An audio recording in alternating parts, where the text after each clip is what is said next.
profe. Perfecto. También les voy a mandar un cuestionario, pero ese cuestionario no lo tienen que contestar con fecha límite para el jueves que viene, sino para el otro jueves. ¿Se entiende? Clarísimo. Genial, bárbaro.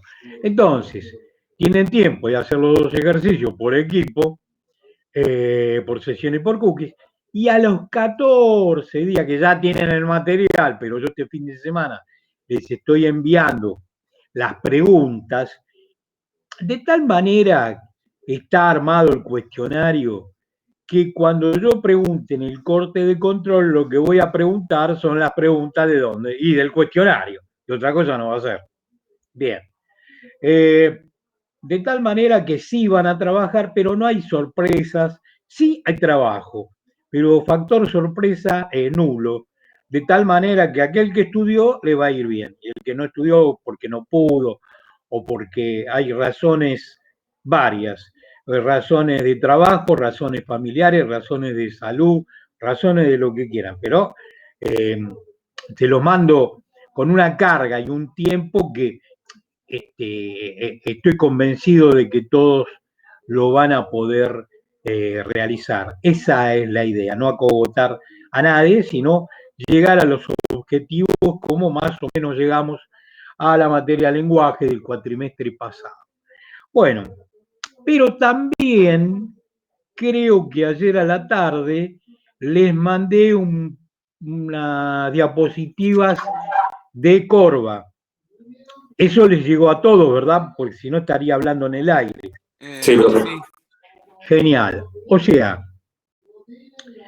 todos tenemos absolutamente todo el material y que todo este material sirva como punto de partida porque esta materia es sistemas distribuidos y la materia pasada fue el núcleo conceptual de la materia cliente-servidor, el núcleo conceptual de esta otra materia es sistemas distribuidos. ¿Cuál es el sistema distribuido de cajón por antonomasia? Y bueno, la web, Internet. Ese es el sistema distribuido que tiene distintos hardware, distintos sistemas operativos, distintos middleware, distintos lenguajes, distintos programadores, desarrolladores. Bueno, si hay algo distribuido, como ejemplo, es justamente eso de lo que estoy hablando. Entonces, queda claro que voy a mandar una consigna a fin de semana relacionado con el ejercicio del cálculo de esfuerzo. Cada equipo me lo manda por sesión y por cookies con tiempo límite hasta el jueves a las 12 de la noche. Seguramente lo van a mandar mucho antes, pero por la duda. Y cualquier ejercicio que no lleve ninguna consigna, sino que es un PDF con código que yo estimo que es importante eh, para ustedes, ese no me lo remitan. De todas maneras, agradezco a aquellos equipos que me han remitido los ejercicios, porque eso me demuestra que lo pudieron ejecutar y que más o menos del modelo de objetos pudieron comprender cabalmente cómo funciona el reader y cómo funciona el writer. Desde ya les adelanto que el reader en realidad es un cursor forward only que siempre se mueve hacia adelante, pero que necesita de un método para poder saber cuál es el contenido de cada nodo. Vamos a ver más adelante que hay otras formas más potentes de leer los contenidos de los nodos, pero son más lentas. Digamos que cuando tengo que hacer una lectura rápida, utilizo el reader, pero no me permite moverme con next sibling, previous sibling, es decir, no me permite moverme de abajo hacia arriba, de izquierda a derecha, de padre al hijo en la estructura del árbol DOM. Otros métodos que vamos a ver más adelante, sí. Este simplemente siempre va hacia adelante. hace una lectura rápida, chao. O sea, dependiendo qué clase de lectura voy a tener, voy a usar un método menos potente, pero más rápido, y otro mucho más potente, pero más lento. ¿Eh? Eso es como tener dos coches. Con el Fitito voy al supermercado y con la Ferrari voy a Mar del Plata. Aunque ahora no podemos ir a ninguna parte, pero para que se entienda con un ejemplo burdo la diferencia de ambos. Bueno, y yo mandé este, este tema de sistemas distribuidos, ¿no es cierto? Entonces, una medida que va leyendo, dice, bueno, pero ¿puedo definirlo? Si bien es cierto, no puedo definirlo, sí me puedo defender diciendo que es una colección de computadoras independientes, ¿sí? Que el usuario tiene la idea de tener un único sistema coherente, que tengo que saber que tiene que ser escalable, ¿sí? Y aparte va a aparecer un concepto, que es el concepto de middleware. Yo voy a tener una capa de alto nivel, ¿sí? Que son los usuarios, y una capa subyacente, donde van a estar los sistemas operativos, los recursos de comunicación, pero todo eso es un concepto que es el concepto del middleware. Bueno, es evidente que tiene que tener algunas virtudes, que los componentes se puedan comunicar entre sí, que permita comunicación en de diferentes aplicaciones, que las diferencias entre los tipos de hardware y sistemas operativos, ¿cómo tienen que permanecer? Ocultas, que no se tengan que ver. Entonces, aparece el concepto de software colaborativo, etcétera. Bueno, un sistema distribuido tiene que ser abierto, tiene que ser escalable. ¿Mm?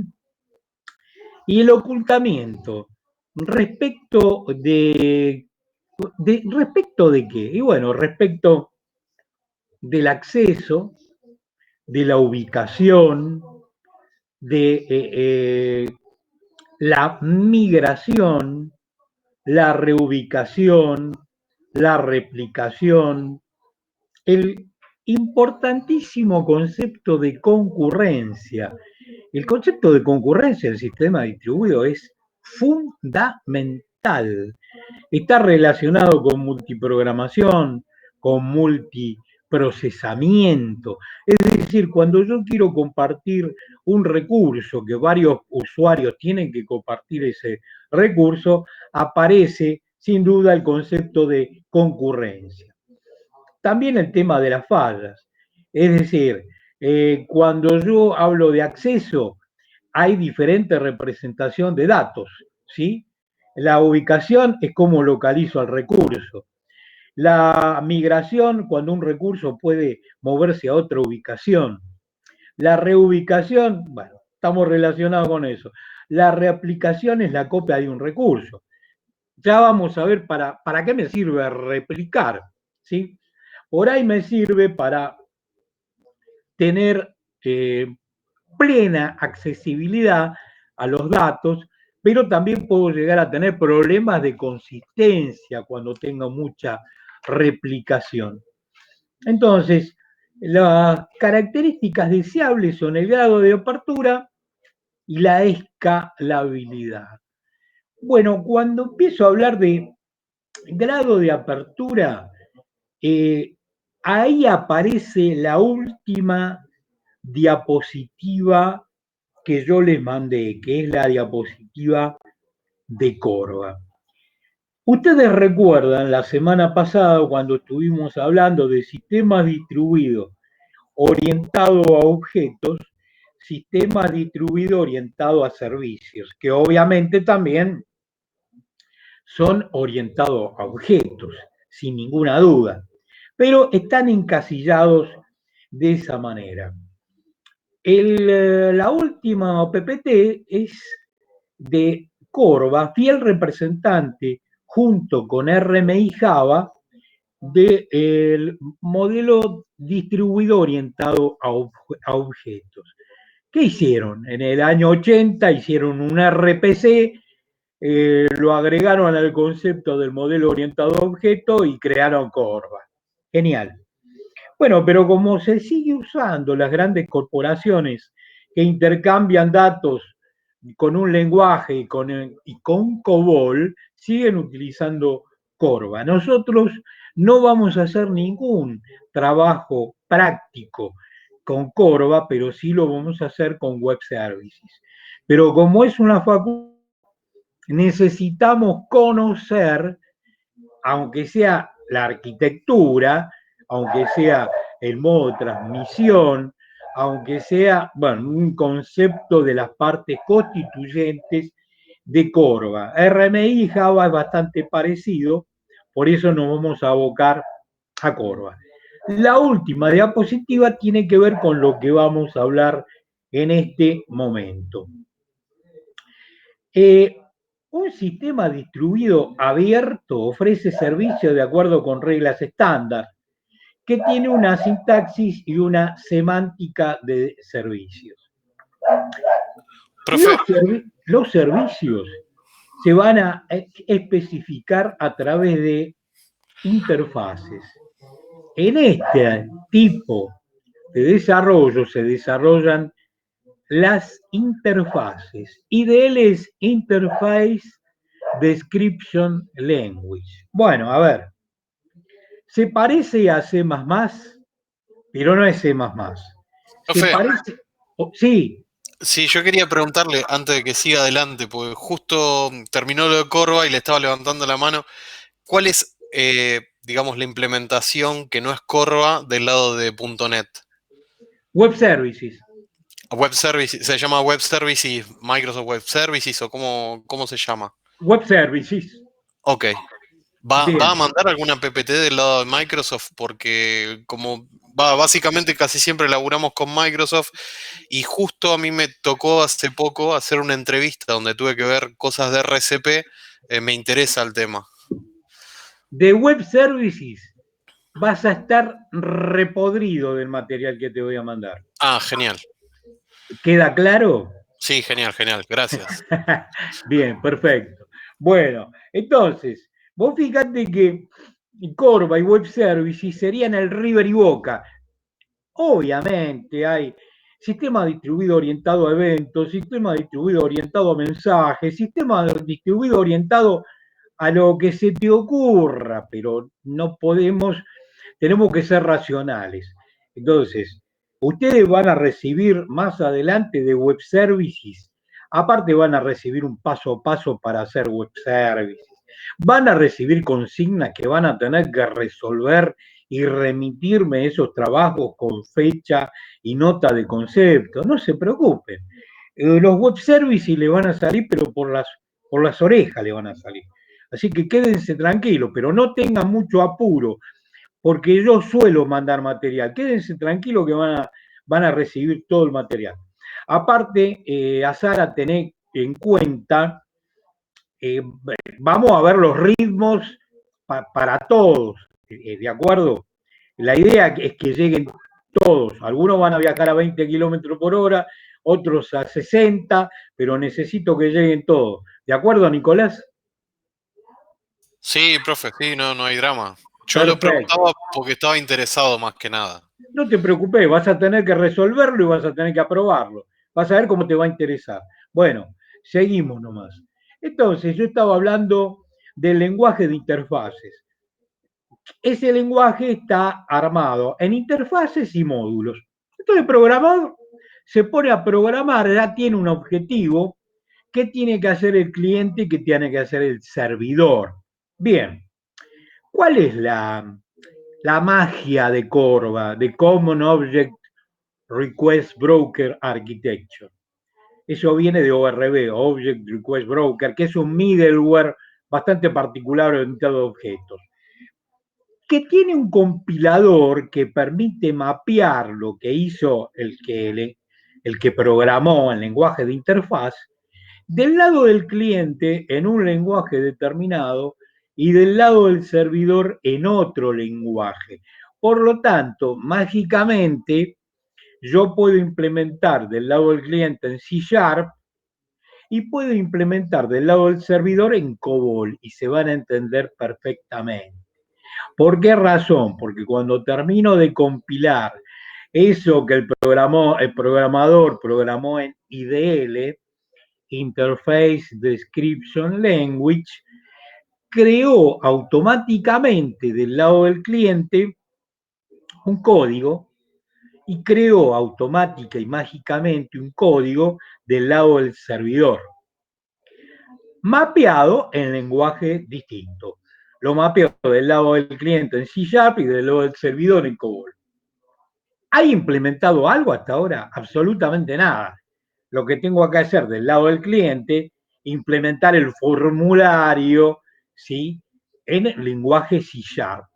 Y lo voy a implementar de tal manera que va a quedar pegado a ese código que se generó automáticamente.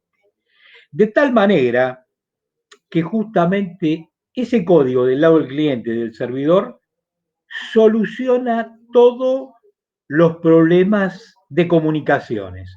Al programador eso le resulta totalmente transparente.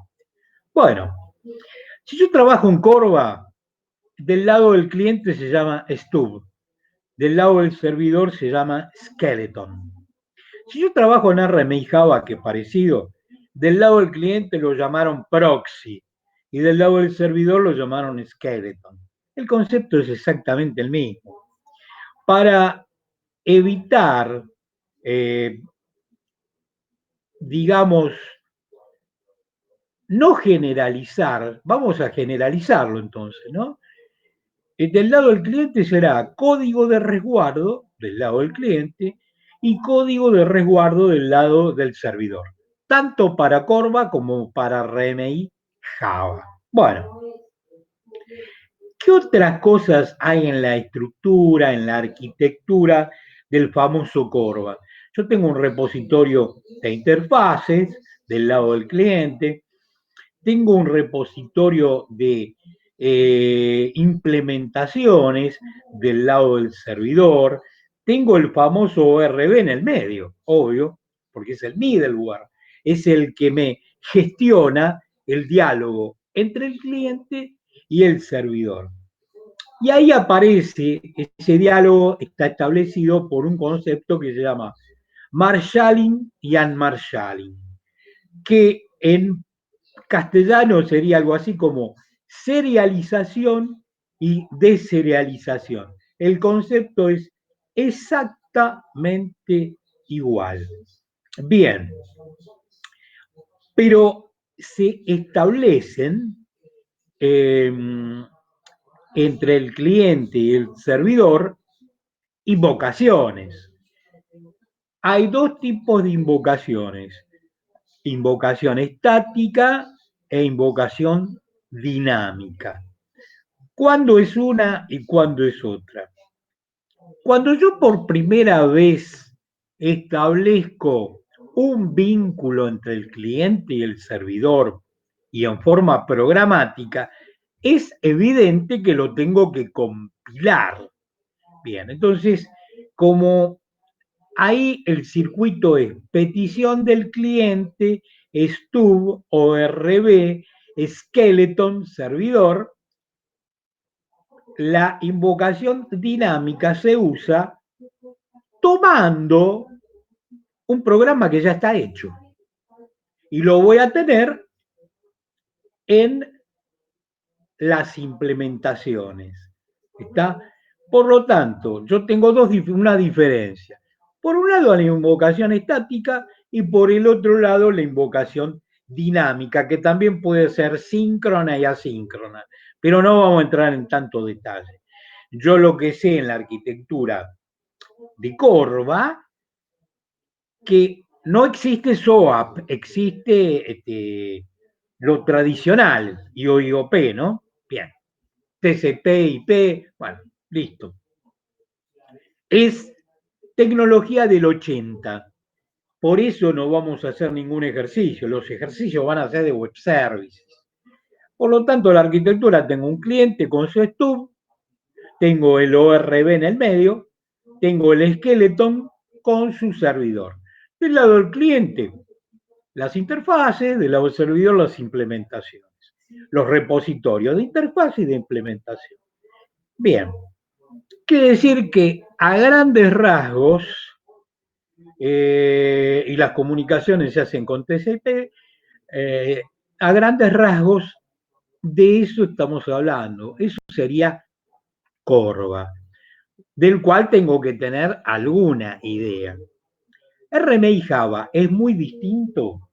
No, RMI Java, la diferencia sustancial que tenemos con Corva es que del lado del cliente la implementación tiene que ser Java y del lado del servidor la implementación tiene que ser Java. ¿Está bien? Bien, pero tiene toda la seguridad de Java. De todas maneras, Corva tiene lo que se llama 13 Corva Services.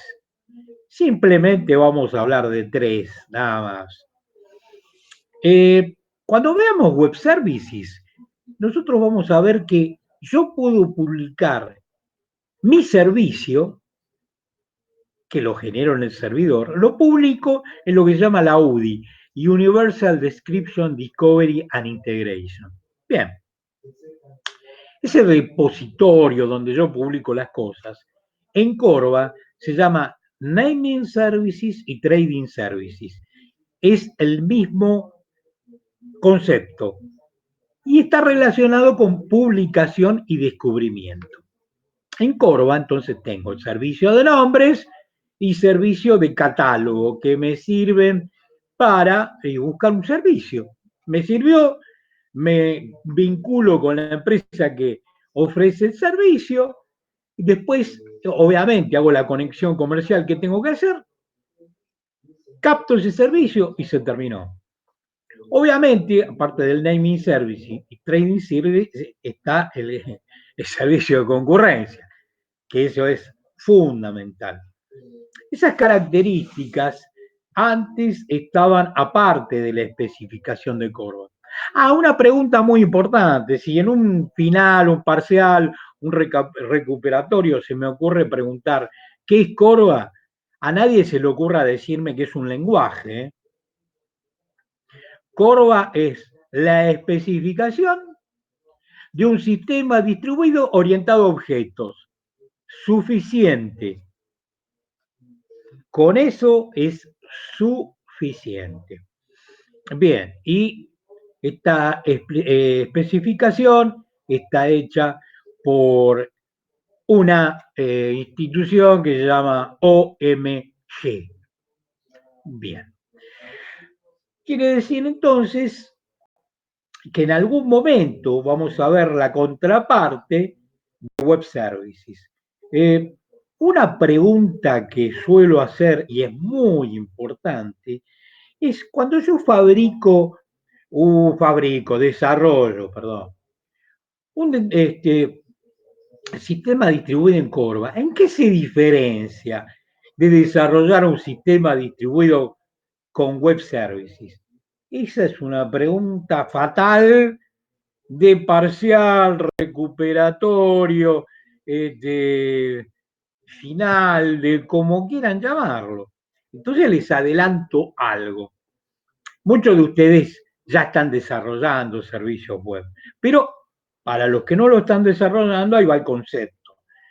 En Web Services, que está orientado a servicios y también a objetos, yo empiezo a desarrollar el servicio en el servidor. Como no tiene interfaz gráfica de desarrollo, empiezo a escribir una función. Esa función puede ser un cálculo de 2 renglones o un cálculo de 100. Por ahí si tuviera que pedir un servicio para calcular el encaje bancario requerido por el Banco Central y andás a ver, bueno, son más de 100 renglones. Bien. ¿Qué hago yo después? El entorno de desarrollo me permite compilarlo. Genial. El entorno de desarrollo me va a decir que está correcto. El entorno de desarrollo me va a permitir cargar los parámetros para ejecutar esa funcioncita que estoy haciendo en el servidor. Y el entorno de desarrollo me va a dar la respuesta en XML. Y yo puedo verificar que realmente eso de 2 renglones o de 100 renglones funciona perfectamente. Bueno, ¿qué hago después? Yo tengo la posibilidad de publicarlo en la web, pero también podría ser que estoy en una empresa, yo estoy en el 10º piso desarrollando web services, porque así me lo pidió la empresa. Yo estoy en la parte del sistema, pero la gente del primer piso va a consumir mi web services. Entonces yo no la publico en la UDI. ¿Por qué razón? A ver, después de que yo desarrollé en el servidor algo, un algoritmo, alguien lo tiene que consumir. Entonces, eh, existen 3 posibilidades cuando yo hago el vínculo entre el cliente y el servidor. Es decir, en el cliente voy a generar un proxy como para poder ver en forma local eso que está en el servidor. Y el entorno de desarrollo me da 3 posibilidades. ¿Qué querés tomar? ¿Ese web services de la UDI, de la red local, de la máquina local? Y ahí elijo. Bueno, el tipo del primer piso, ¿qué hace? Voy a elegir de la red local y voy a consumir el web services que mi compañero de sistemas desarrolló en el 10º piso. ¿Está? Bien, la idea de nosotros y la de trabajo final de ingeniería es exactamente esa, crear un web services que yo también voy a consumir en los trabajos prácticos que yo les voy a pedir después de desarrollar el tema como corresponde, es ese, desarrollar un servicio del servidor, crear el proxy, el vínculo entre el cliente y el servidor. Bien, una vez establecido eso, porque yo ahí lo que pude crear es el vínculo físico, pero no es el vínculo lógico. ¿Por qué? Porque todavía no implementé nada. Entonces, voy a agarrar un formulario web, voy a crear 1 o 2 textbox para cargar los datos, un botoncito de enviar. ¿Y a dónde lo envío? Al método. Primero tengo que crear un objeto. Objeto punto me permite ver el método, y le paso los parámetros, y ese método dónde está. Y en un servidor que está en Japón, porque el servicio web está allá. Bueno, cuando me viene el resultado es como si lo tuviera al lado. Tengo el resultado y se terminó. Ahora bien, esa UDI, Universal Description Discovery and Integration, cumple la misma función que el Naming Services y Trading Services en Corva, son funciones equivalentes.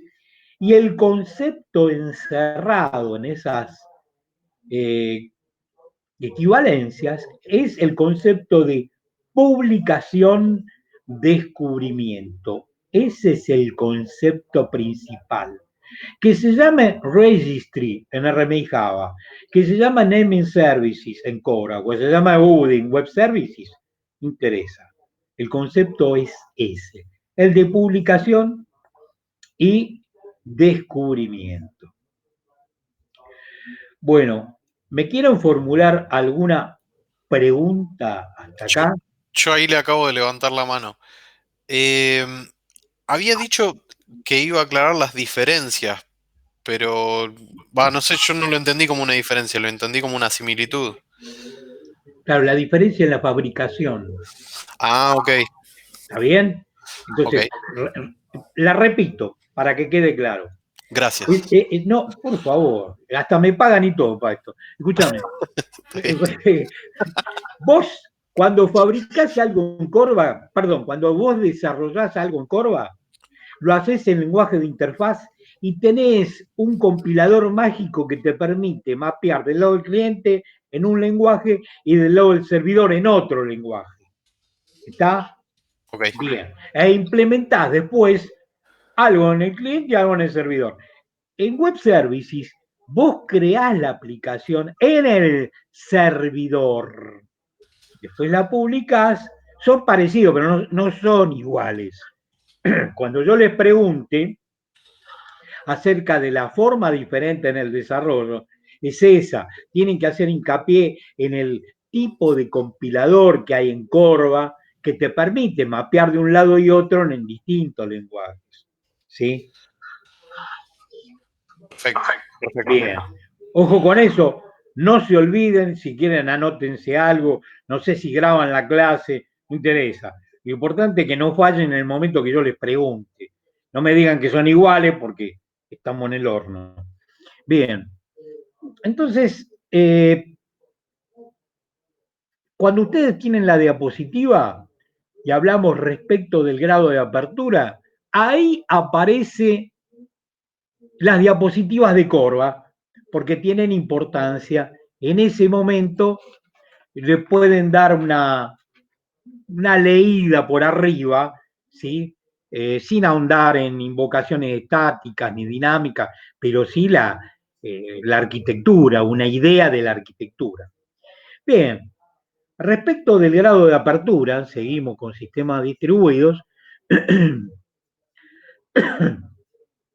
decimos que tiene que ser interoperable, o sea que implementaciones de sistemas eh, puedan coexistir, trabajar juntos, que yo pueda agregar y reemplazar componentes, tiene que ser extensible, tiene que ser flexible, algunas cosas fáciles de reemplazar, ¿sí? De la escalabilidad también tengo que tener en cuenta respecto del tamaño, respecto del punto de vista geográfico, si hay escalabilidad administrativa, si el sistema es centralizado, si es descentralizado, qué características puede llegar a tener, si tiene un tema muy importante, que es el reloj global. Si tenemos tiempo, creo que vamos a tener tiempo, lo vamos a encarar al final de la charla. Los sistemas distribuidos, hay un tema aparte de la concurrencia, que es fundamental, el tema del reloj global. Hay transacciones electrónicas. Las transacciones electrónicas de atrás tienen auditorías. Las auditorías se relacionan con controles y los controles con los tiempos. Uno se pone a pensar, en los sistemas distribuidos totales en el mundo, en nuestro mundo, ¿se pueden sincronizar todos los relojes? Bueno, el reloj global a nivel web es un tema interesantísimo. Ahí se tiene en cuenta los famosos relojes atómicos que pulsan a partir de la radiación del átomo de cesio. Es muy interesante, pero eso es física pura. Lo que a nosotros nos interesa es que alguien regula el sincronismo de los relojes en los sistemas distribuidos a nivel de escalable global, ¿no es cierto? Bueno, o sea, es una condición necesaria tener un reloj global. Otra cosa de la escalabilidad es que los dominios sean administrativamente independientes. Entonces, hay tantas cosas que yo voy a tener técnica de escalamiento para qué? Eh, para reducir o ocultar las latencias, los retardos en las comunicaciones, problemas de distribución, de replicación. Entonces, ¿cómo puedo ocultar las latencias de comunicación para evitar los delays, las esperas? Y bueno, se puede apuntar a comunicación asíncrona. Y desde el punto de vista de la distribución, tener componentes y dividirlo en partes más pequeñas y distribuir dichas partes a lo largo de un sistema. Respecto de la replicación, voy a incrementar la disponibilidad, ¿sí? de la información, pero tengo que balancear la carga, aparte tengo que tener en cuenta si aparecen problemas de consistencia en la información. Ojo con eso. Entonces uno llega a un punto que dice, y bueno, pero un sistema distribuido ideal, la panacea, ¿cuál sería? Esta también es una linda pregunta. Que la red sea confiable, segura y homogénea. Oh, bárbaro. Que la topología no cambie. Imposible. Que la latencia sea igual a cero. Que el ancho de banda sea infinito y que el costo de transporte sea igual a cero. Bueno, Profe, sí, ¿a qué se refiere con topología? la topología es la, a ver, ¿cómo te podría decir? La red eléctrica del Gran Buenos Aires y Capital Federal. ¿Te la imaginás dividida en usinas, en interruptores longitudinales, en secciones transversales, en transformadores, en isla de colores, pero no de colores del mundo de las maravillas, en cómo está dividida la red eléctrica? No, ahora me imagino. Bueno, yo trabajé 12 años ahí. Entonces, eso es topología. La topología es la estructura. Ah, está bien. La estructura de la web, si vos agregás una red nueva, ¿cambió la topología? Sí, Claro, claro que cambió la topología. sí, sí. A ver, voy a tratar de redondear esto. Vos tenés 3 o 4 redes interconectadas entre sí. De repente, porque, ojo, sistemas distribuidos es que yo tengo cliente, un ORB y 3 o 4 servidores, ¿eh? No es un servidor. Pero resulta que uno de los servidores es cliente para otra red.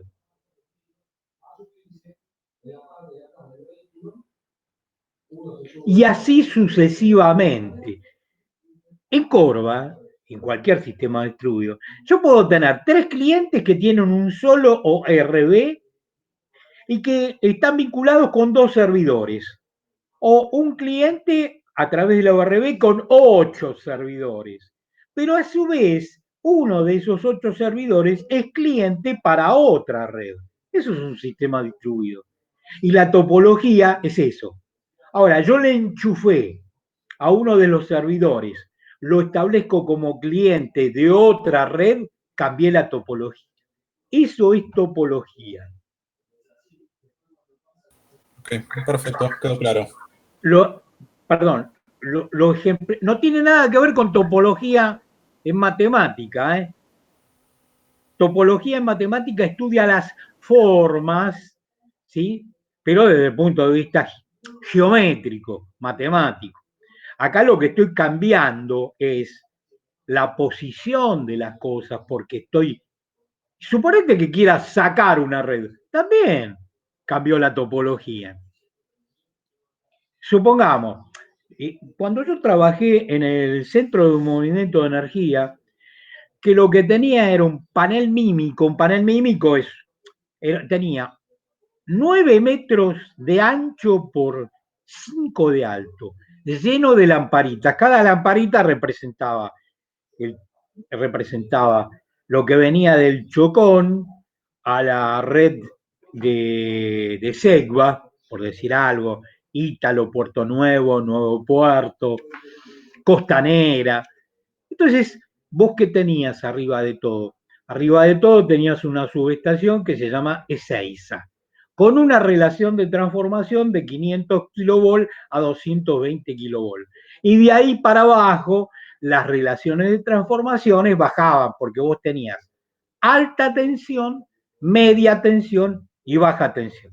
Baja tensión, como eran muchos, no lo representaban porque necesitaban un mímico de 200 metros. Entonces ahí los operadores se arreglaban ¿de qué manera? Telefónicamente. Pero el resto, la topología, era la representación de las usinas, de sus transformadores, de sus interruptores, de sus seccionadores. cuando agregaban algo había que agregar más lamparitas, ¿sí? Bien. Entonces, te cambiaba la topología. Acá en la red, en vez de ser una red eléctrica, vos tenés una red en la web que cambia constantemente.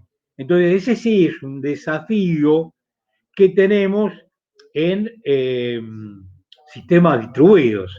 Lo ideal sería que la topología no cambie. Eso es imposible. Con el crecimiento de las comunicaciones, con el envío de satélites continuamente al espacio, que son satélites de comunicación, hasta nosotros hemos mandado satélites de comunicación. Entonces, eso, que la topología no cambie, que la latencia sea el cero, que el ancho de banda sea infinito, que el costo de transporte sea igual a cero, es algo idílico, no existe. Pero vuelvo a repetir, lo de topología se entendió porque es fundamental. Sí, profe. Bueno, ¿están todos seguros que se entendió? Es una estructura, una arquitectura que al menor cambio cambió la topología. Esa es la topología de red. ¿Sí? Bien. Es decir, estoy cambiando de lugares entre clientes y servidores, estoy agregando servidores, estoy quitando clientes, a un servidor lo hago asumir como cliente en otra red, cambió la topología.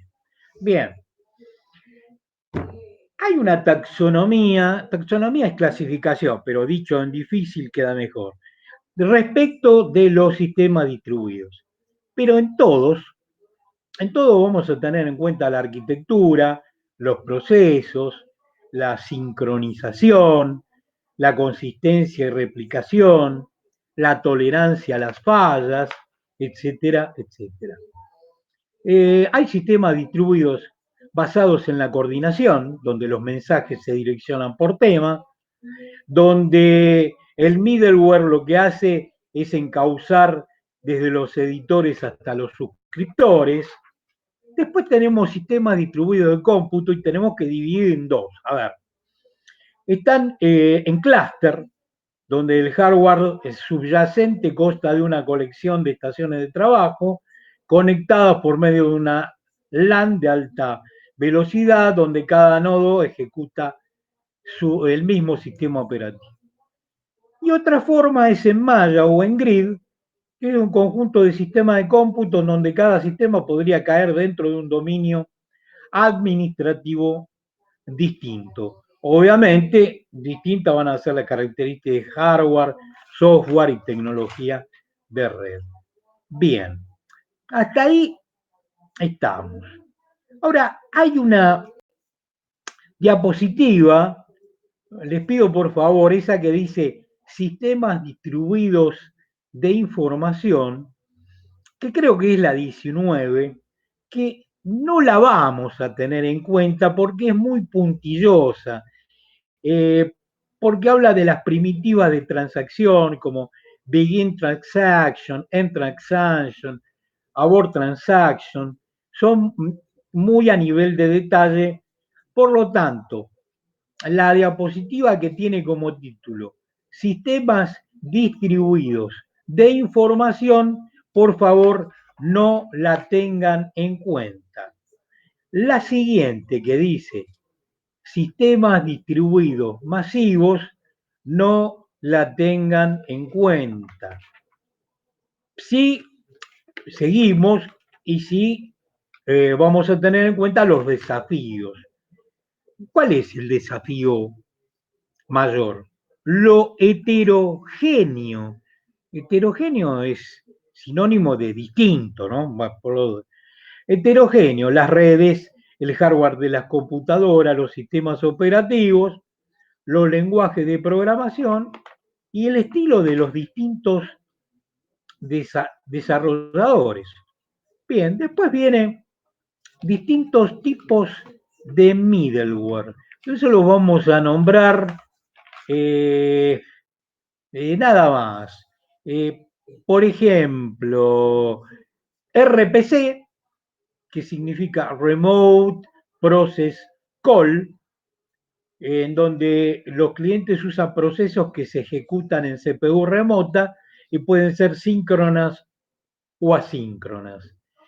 BOM, que es orientado a mensajes, sin mayor detalle.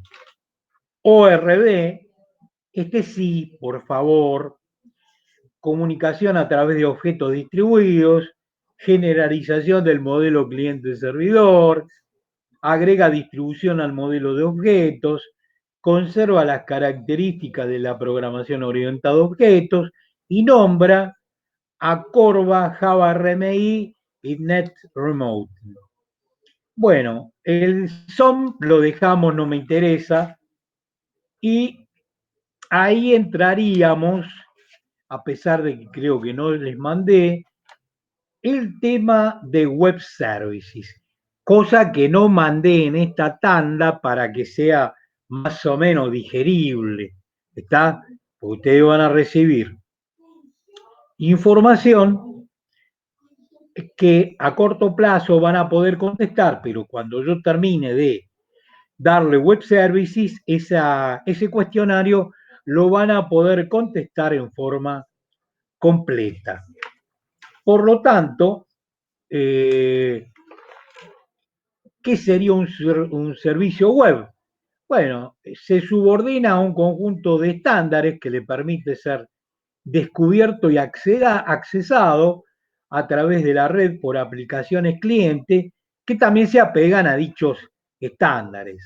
No nos olvidemos que conceptualmente la UDI sería algo así como las páginas blancas, verdes, como las páginas amarillas. Bueno, los servicios deben ser descritos de tal forma que puedan ser buscados y localizados por un cliente, de aquí que la estandarización es la garantía de la solicitud de los servicios, de que además van a recibir el modelo, a ver, ¿cómo lo habíamos llamado? El ciclo de vida. ¿Se acuerdan del ciclo de vida cliente-servidor? Bueno, acá va a haber un gráfico que van a recibir, que es el ciclo de vida entre el cliente y el servidor, pero en un servicio web. Por lo tanto, todo eso van a recibir qué es la WSDL, Web Services Description Language, que contiene definiciones precisas de las interfaces provistas por el servicio, es decir, los tipos de datos, especificación de los procedimientos, localización lógica de los servicios. Bien, eso forma parte, obviamente, como aquí el protocolo de comunicaciones SOAP, Simple Object Access Protocol, que para los puristas no es un protocolo, sino que está basado en un protocolo. Bien, pero eso para nosotros es Simple Object Access Protocol. Este protocolo tiene una estructura, tiene un envelope, ¿sí? Tiene un tag dedicado a las fallas, es decir, tiene un cuerpo y un encabezado, y esa estructura sí me gustaría que se tenga una idea de esta estructura. El envolvente de SOAP no contiene la dirección del destinatario. SOAP asume explícitamente que el protocolo usado para transferir los mensajes es el que especifica al destinatario. Bien, existen dos tipos de interacciones, al estilo RPC y el estilo documento. Bueno, eso lo van a recibir en las próximas diapositivas. ¿Cómo puedo evaluar yo un servicio web? Y bueno, respecto de la sincronización, respecto de la consistencia, respecto de algunas métricas, respecto de la tolerancia a falla, respecto de la seguridad. Bien, la sincronización es obvio que con el crecimiento de los web services es necesario que los servidores se sincronicen entre sí y que sus acciones sean coordinadas. Bien, en la consistencia de reaplicación yo tengo que garantizar el desempeño, la disponibilidad y con respecto a la replicación voy a tener métricas en la activación de una aplicación, la ejecución de medidas apropiadas, que son dónde coloqué la réplica, cómo las enruto las solicitudes, y el cumplimiento de la consistencia. También voy a tener una métrica de latencia, una métrica de uso de la red. En eso de las métricas, yo no sé si voy a insistir demasiado.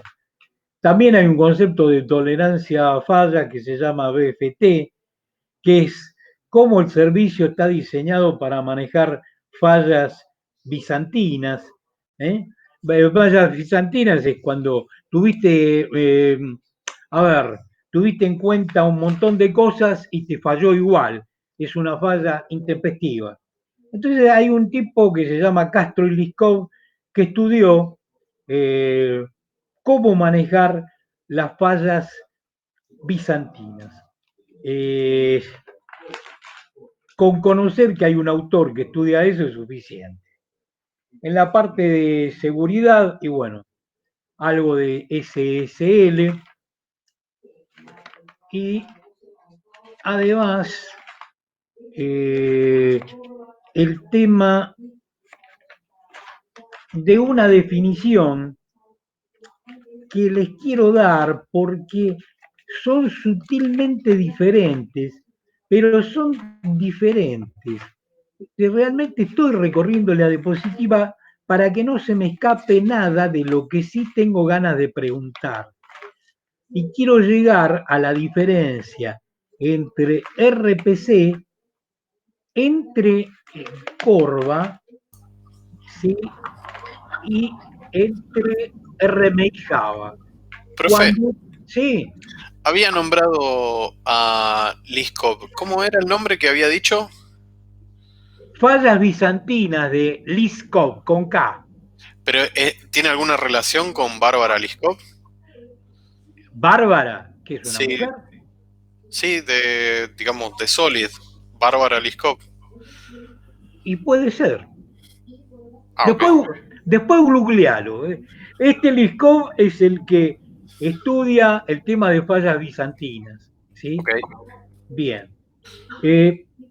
Ya encontré esa diferencia sutil entre RPC, RMI y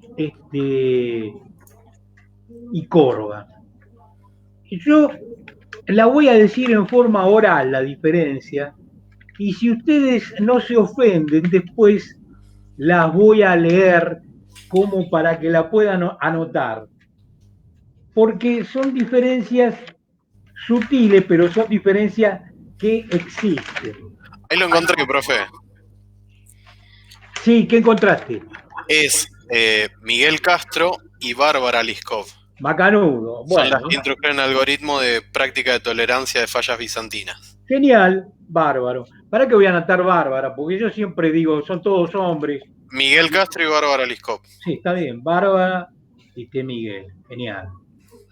Bueno, una mina inteligente. Uy, perdón, fue un chiste machista. Listo. RPC, RMI, Corva. Entonces ahí vamos. Fíjense, tanto RPC como RMI como Corva empiezan con las mismas palabras. Lógica de negocios escrita como.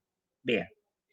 Entonces, RPC es lógica de negocios escrita como procedimientos que se invocan en forma remota. Ah, qué bien.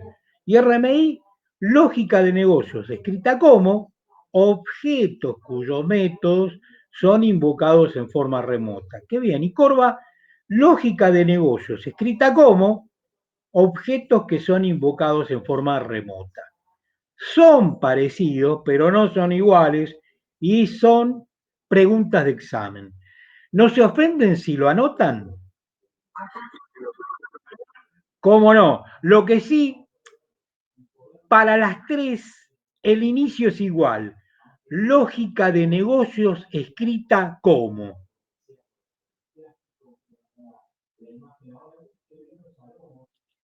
Entonces, para RPC, lógica de negocios escrita como procedimientos que se invocan en forma remota.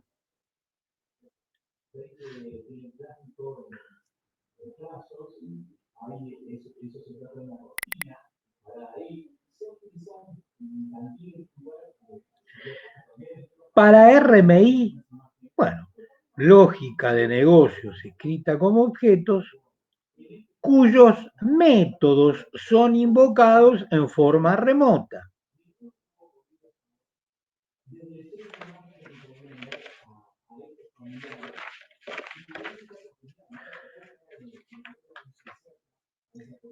Y finalmente, Corva, lógica de negocios escrita como objetos que son invocados en forma remota. Bien. Perdón, ¿puede repetir el último de Corva? ¿Cómo no? Vos empezaste como las anteriores. Lógica de negocios escrita como. Sigue como objetos que son invocados en forma remota.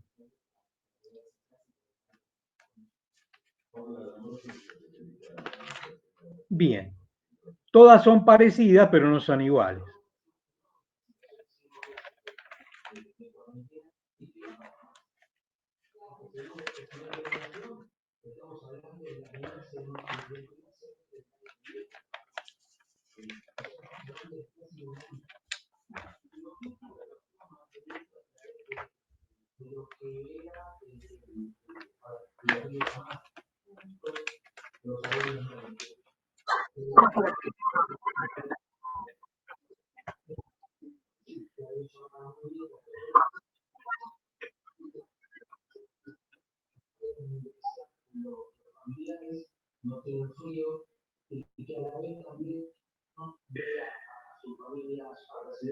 Cuando vos tenés una función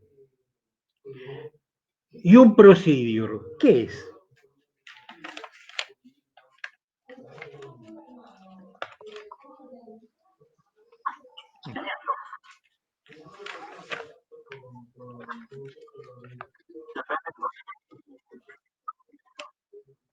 Y bueno, pero vamos de nuevo, para que lo encuentro porque fui a reloj global y eso lo dejé. Vamos a encontrarle la vuelta.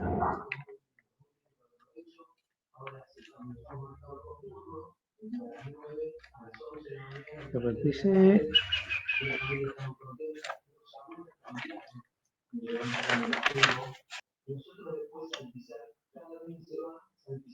Estoy tratando de encontrarle la vuelta.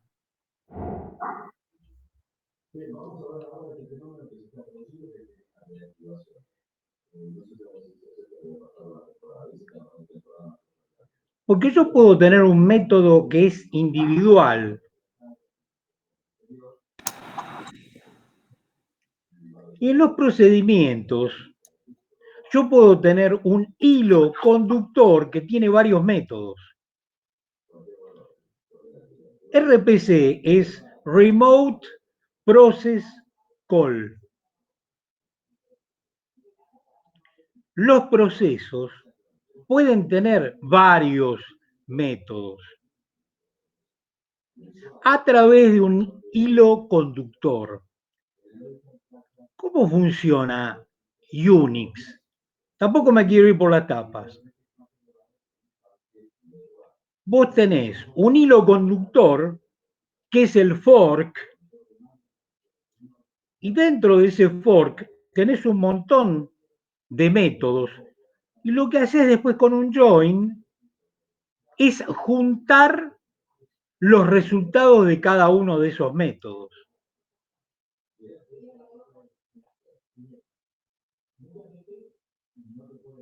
Aparte hay una cosa, fíjate.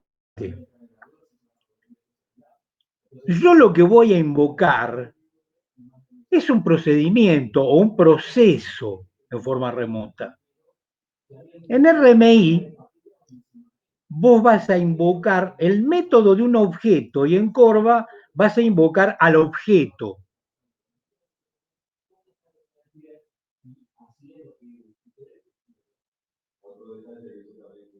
Pero en los años de RPC no había método porque no existía el paradigma de objetos. Nosotros ahora conocemos que cuando instancio un objeto aparecen propiedades, eventos y métodos. ¿Está claro?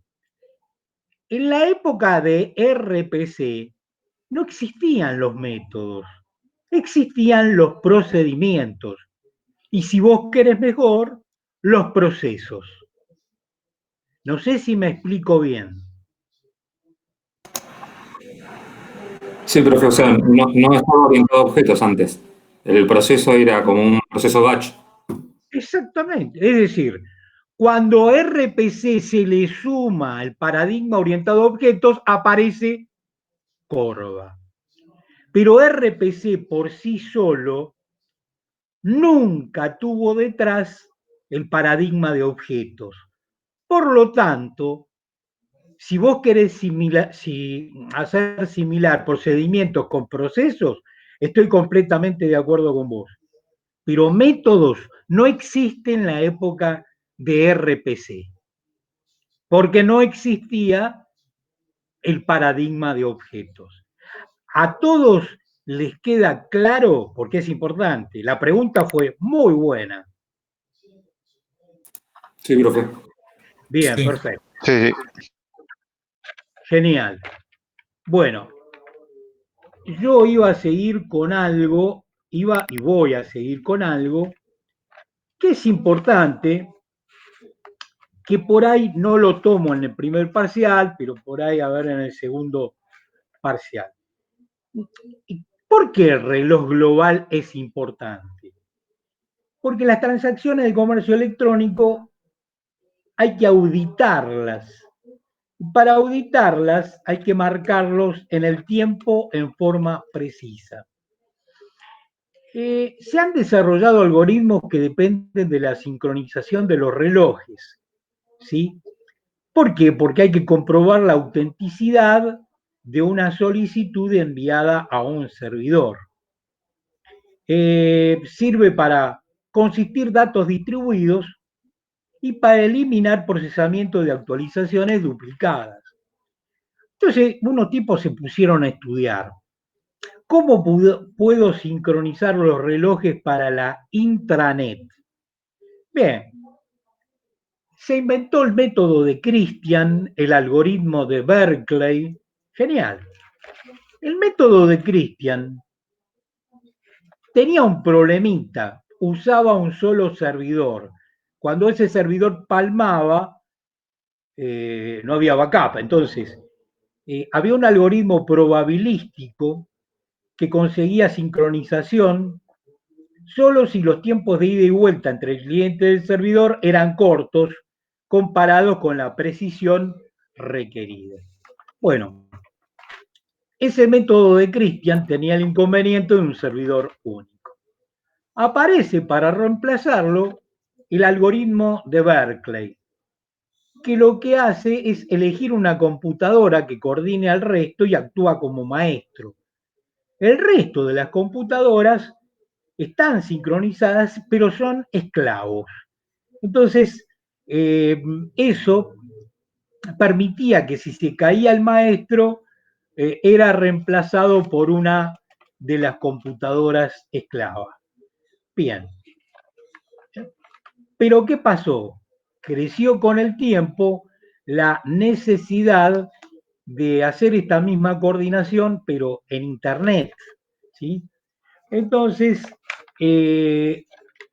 todos estos servidores estaban sincronizados por la NTP por tres, es un organismo norteamericano respecto de comercio electrónico, por el modo de multidifusión por la llamada procedimiento y por el método simétrico.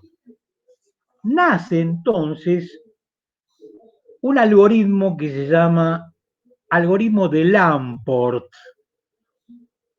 ¿Qué establece este tipo? Que esa sincronización no es lo más importante. Lo más importante no es que todos los procesos coincidan exactamente con el tiempo, sino que coincidan en el orden en que ocurren los eventos. Y el tipo se manda un desarrollo matemático lógico bien importante hasta que llega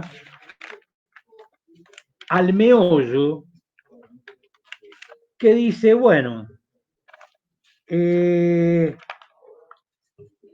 quiero dar la definición exacta, porque este es un librito que escribí yo.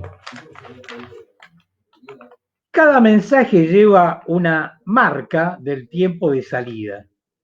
El evento de recepción debe ser posterior al evento de transmisión.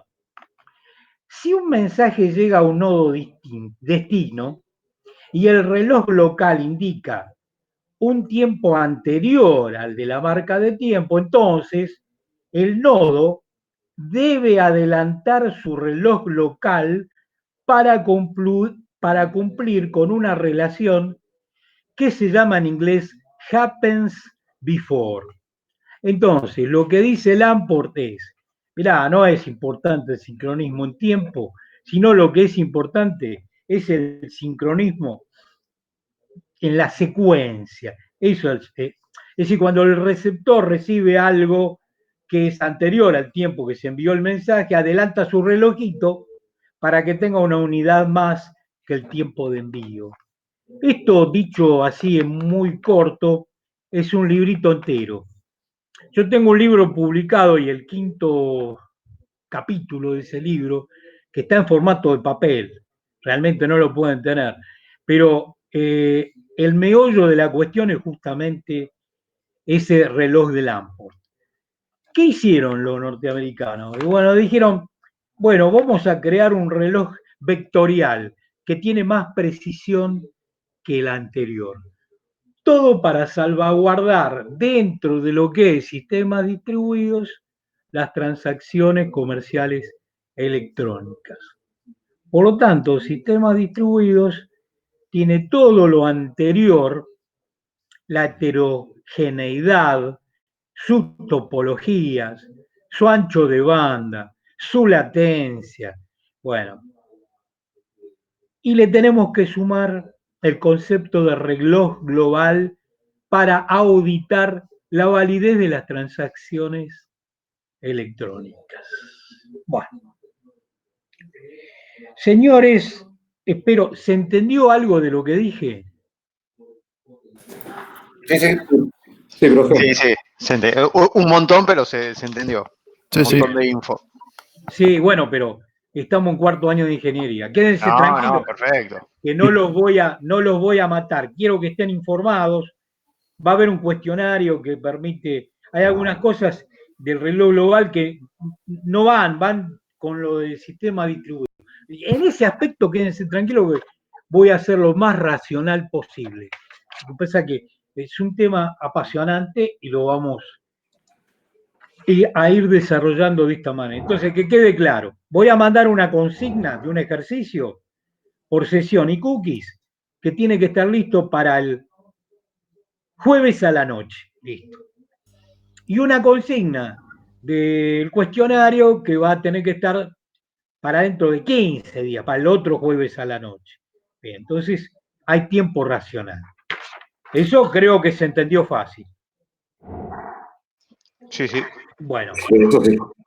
genial. Entonces, vamos, tengo que presumir que vinieron todos, pero a veces la facultad se pone fastidiosa. ¿Aguillón está presente?